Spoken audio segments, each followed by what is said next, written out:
Thank you for joining us here at AMSnews.TV.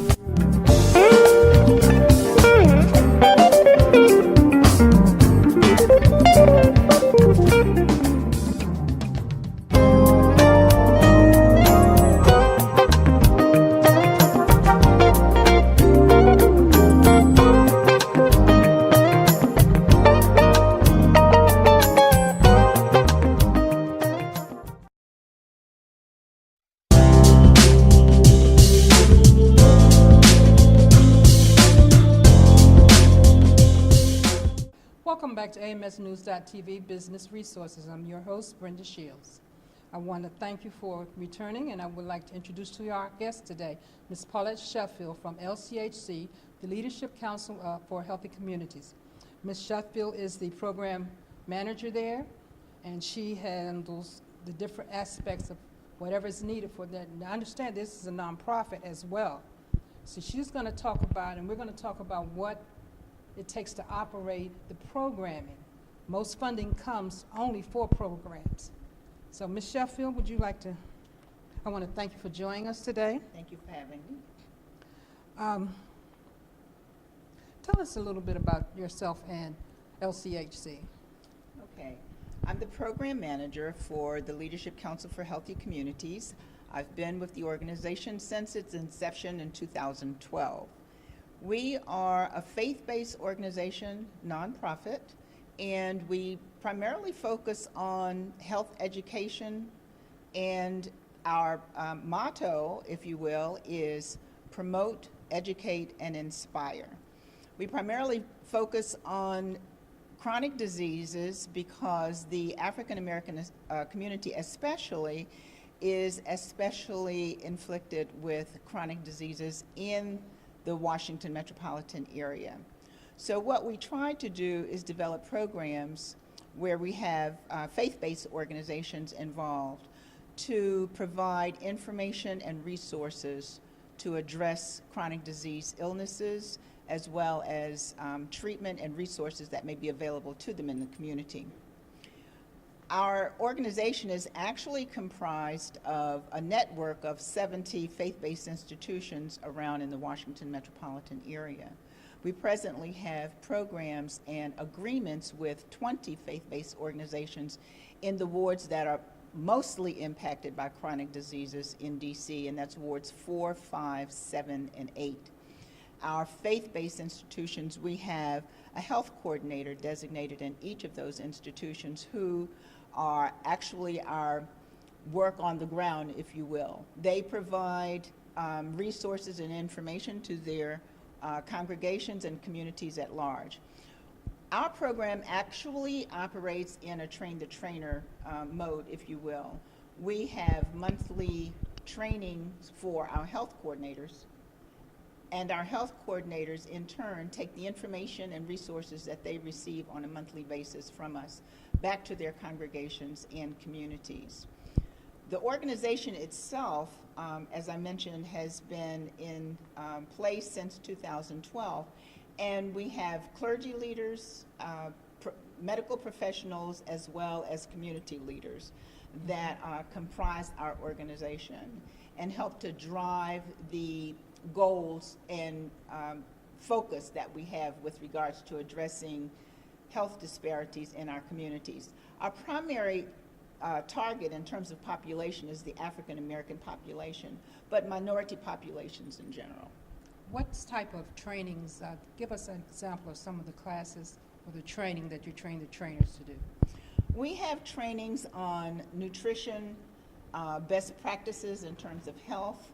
We provide trainings with regards to respiratory wellness, and the respiratory wellness trainings that we've provided have been provided by MedStar, and those trainings were really instrumental in providing really good, concrete, strong, evidence-based information that our health coordinators could take back to our communities.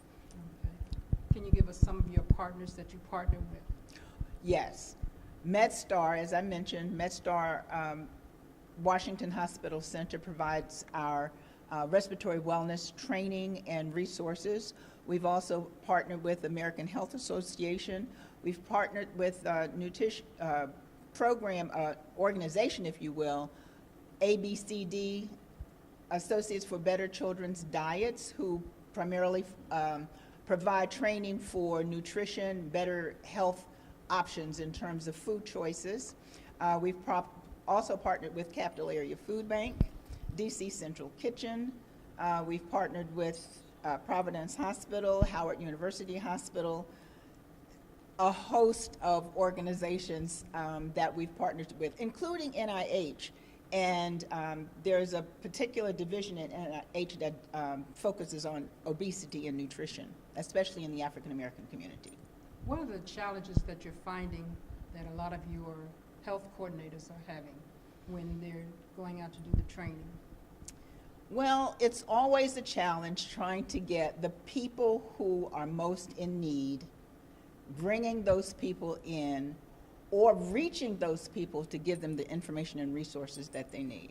So reaching the hardest of the hard, the most difficult to reach, the people who are most in need, that's oftentimes a challenge. What would, excuse me, what would the community and some of us do to help grow your program? What can we do to assist in growing and spreading out the information? One of the things that we attempt to do is to get the word out as much as we can. So oftentimes we provide information and resources to the faith community, and the faith community in turn can help us to get the word out. The faith communities, of course, are situated around in the city, and they are actually the strength and pillars of our communities. So once we get the information to our health coordinators and the health coordinators take it back to the churches in the community, then if they can help us get the information out with regards to that or in that manner, that would help us considerably, especially spreading it in the community around the faith institution that the health coordinator works in. Can you give our audience a little bit of what the issues may be or what some of the pitfalls that you find in operating a nonprofit since you've been in for a while? Funding. Funding is always a challenge. When you're working for a nonprofit, one of the things that you have to understand is you have to constantly look for funds. Many people in organizations that don't have to go out and actually look for funds don't understand the challenges of nonprofit. Once we get a grant or monies awarded, that's just a small drop in the bucket. You have to keep looking for funds to sustain your organization. And then you have to think in terms of a sustainability plan. You know, you have to look ahead to determine, okay, we have these funds now, and now what? Where can we go? Where can we look for additional funds? And you always have to look for funds from organizations, businesses, foundations that support your vision and your goals and your mission. I know that in doing funding, most funding is programmatic. Mm-hmm. Is it harder for you as an organization to find funding for administrative purposes? Fortunately, we've not had that challenge at this point. The funds that we've been able to secure have been federal funds thus far, and funds from local district government, and they've been able to support not only the programmatic piece of our organization, but as well as the administrative. So we've been blessed thus far, wherein we've not had that challenge. As well, and one of the things that I've talked to some of my clients is that when you get the grant, Mm-hmm. there's specific things that you have to follow through with. What types of issues, or I don't want to say issues, that things that you go through when you get the grant? Because people don't understand that when you get the grant, you have to spend it on whatever they said and how you're going to spend it. Right. When you're writing a proposal, you map out in proposal what your work plan is. Your work plan includes what the tasks are, what the timeline is, and who's responsible. And you have to follow that work plan because you have tasks that you have to meet, expectations that you have to meet, because these funds came in to support those tasks and in those timelines and the responsibilities that you've laid out in that proposal to receive those funds. Okay. Well, we're about to close out on this part of the show. Tell us how and they can reach you and donate and help or assist in your program. Okay. We have a website, lchcnetwork.org, and there's a wealth of information on that website, so please visit the website. But to reach me specifically, my email address is E as in Edward, P as in Paul, S as in Sam, H as in Harry, E as in Edward, FF like foot, IELD at lchnetwork.org. I want to thank you, Ms. Sheffield, for coming out and giving us information and enlightening us, and hopefully somebody will be able to help you with funding Thank you. for your organization. Thank you, and thanks for that. Thank you again for visiting us at AMSnews.TV Business Resources. See us next time when we talk about starting a business for profit.